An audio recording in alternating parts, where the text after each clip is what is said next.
حضرت سیدنا ابو عبداللہ رحمۃ اللہ تعالی علیہ ایک مسجد میں مؤذن تھے۔ آپ رحمۃ اللہ تعالی علیہ فرماتے ہیں، میرا ایک نوجوان پڑوسی تھا، جیسے ہی میں اذان دیتا وہ فوراً مسجد میں آ جاتا اور ہر نماز میرے ساتھ باجماعت پڑھتا۔ نماز کے فوراً بعد جوتے پہنتا اور اپنے گھر کی طرف روانہ ہو جاتا۔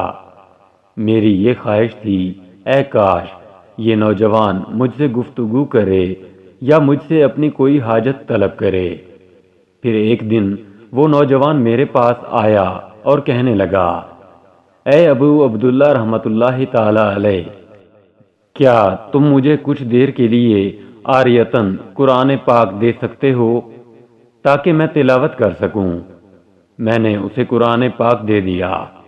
اس نے قرآن حکیم کو اپنے سینے سے لگایا اور کہنے لگا، آج ہمیں ضرور کوئی عظیم واقعہ پیش آنے والا ہے۔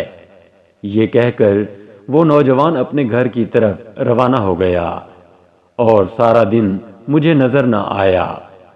میں نے مغرب کی اذان دی اور نماز پڑھی، لیکن وہ نوجوان نہ آیا۔ پھر عشاء کی نماز میں بھی وہ نہ آیا تو مجھے بڑی تشویش ہوئی۔ نماز کے فوراً بعد میں اس کے گھر کی طرف روانہ ہو گیا۔ جب وہاں پہنچا تو دیکھا کہ اس نوجوان کی میت وہاں موجود ہے اور ایک طرف بالٹی اور لوٹا پڑا ہوا ہے اور قرآن پاک اس نوجوان کی گود میں ہے۔ میں نے قرآن پاک اٹھایا اور لوگوں کو اس کی موت کی خبر دی اور پھر ہم نے اسے اٹھا کر چارپائی پر رکھا۔ میں ساری رات یہ سوچتا رہا کہ اس کا کفن کس سے مانگوں، اسے کفن کون دے گا۔ جب نماز فجر کا وقت ہوا تو میں نے اذان دی اور پھر جیسے ہی مسجد میں داخل ہوا تو مجھے محراب میں ایک نور سا نظر آیا۔ جب وہاں پہنچا تو دیکھا کہ ایک کفن وہاں پڑا ہوا ہے۔ میں نے اسے اٹھایا اور اپنے گھر رکھ آیا اور اللہ رب العزت کا شکر ادا کیا کہ اس نے کفن کا مسئلہ حل فرما دیا۔ پھر میں نے نماز فجر پڑھنا شروع کی۔ جب سلام پھیرا تو دیکھا کہ میری دائیں طرف حضرت سیدنا ثابت بن نائی، حضرت سیدنا مالک بن دینار، حضرت سیدنا حبیب فارسی اور حضرت سیدنا صالح المری رحمہم اللہ تعالی موجود ہیں۔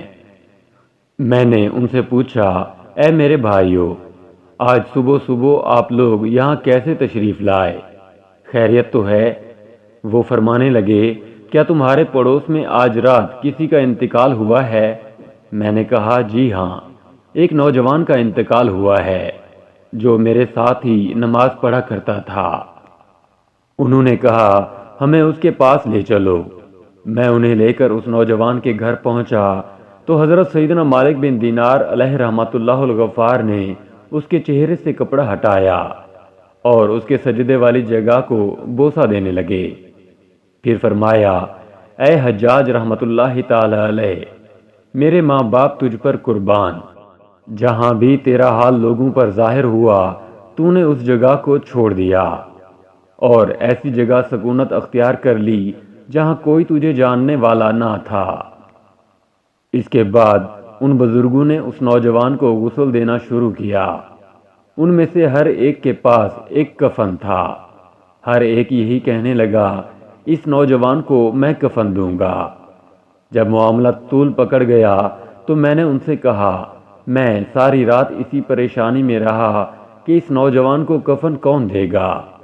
پھر صبح جب میں مسجد میں آیا اور اذان دینے کے بعد نماز پڑھنے لگا تو سامنے محراب میں مجھے یہ کفن نظر آیا۔ میں نہیں جانتا کہ کس نے یہ کفن وہاں رکھا تھا۔ اس پر سبھی کہنے لگے، اس نوجوان کو یہی کفن دیا جائے۔ پھر ہم نے اسے وہی کفن دیا اور اسے لے کر قبرستان کی طرف چل دیے۔ اس نوجوان کے جنازے میں اتنے لوگ شریک ہوئے کہ ہمیں کندھا دینے کا بھی موقع نہ مل سکا۔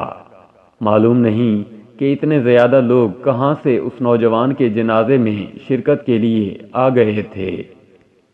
اللہ عز و جل کی ان پر رحمت ہو اور ان کے صدقے ہماری مغفرت ہو، آمین، بجاہ نبی الامین صلی اللہ تعالی علیہ وآلہ وسلم۔